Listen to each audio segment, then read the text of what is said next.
I wake up in the morning and I fly to Pasadena, California.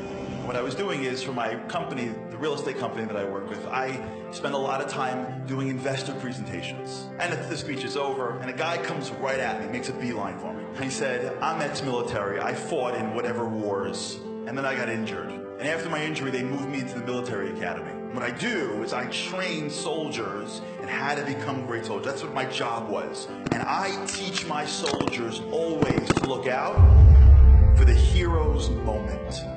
What is the hero's moment?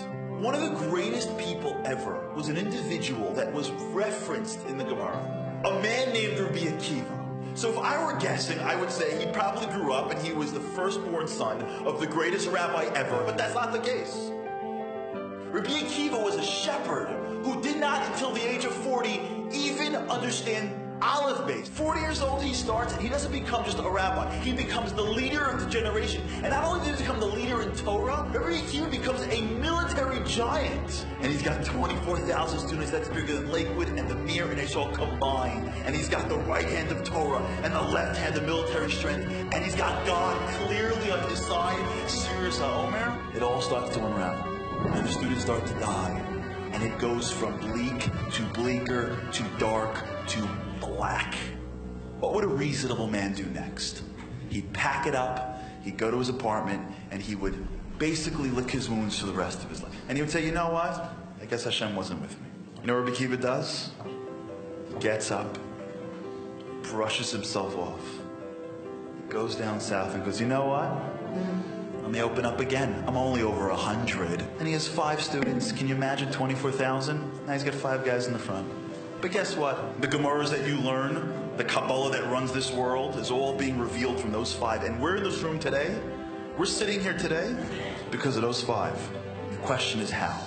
So I'm sitting in Pasadena, California, and my new friend Jim, the military guy, says to me, there's 3 levels of soldiers.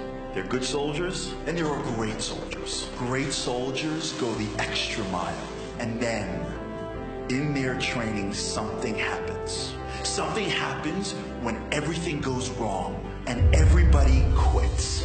And there's always one soldier that never gives up. There's always one that, when all reasonableness says stop, says I am never stopping. That's the hero's moment. You could be the greatest guy in the world, but you're not tested until you fall. And when you fall, that's when you decide, that's when you see if you're just great or you're a hero. You know what's amazing about Judaism? We're a nation that is built off the backs of the few heroes every generation. It's when a whole nation stands at the banks of a river and says, how am I going into the river? What are we even doing here? And one Jew, Nachshon, says, I am never giving up. It's one Jew when the whole world is sitting at the edge of Canaan, and they say, we can't go in, we can't fight, we're Jews. We can sue them, but we're never going to fight them. It's one Jew, Kali, that says, although not, live in their Ashnos. It's one Jew, David, that says, Goliath is cursing out God. In every generation, there's those few Jews that when the going gets tough, they never give up. And it's in those small moments when they don't give up that they get all the benefits.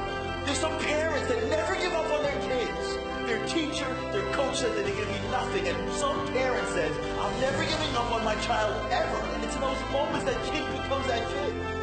I'm never giving up on my marriage. I'm never giving up on Judaism. I don't care if it gets hard. I'm going to do whatever it takes. Because only when it's tough do I become a hero.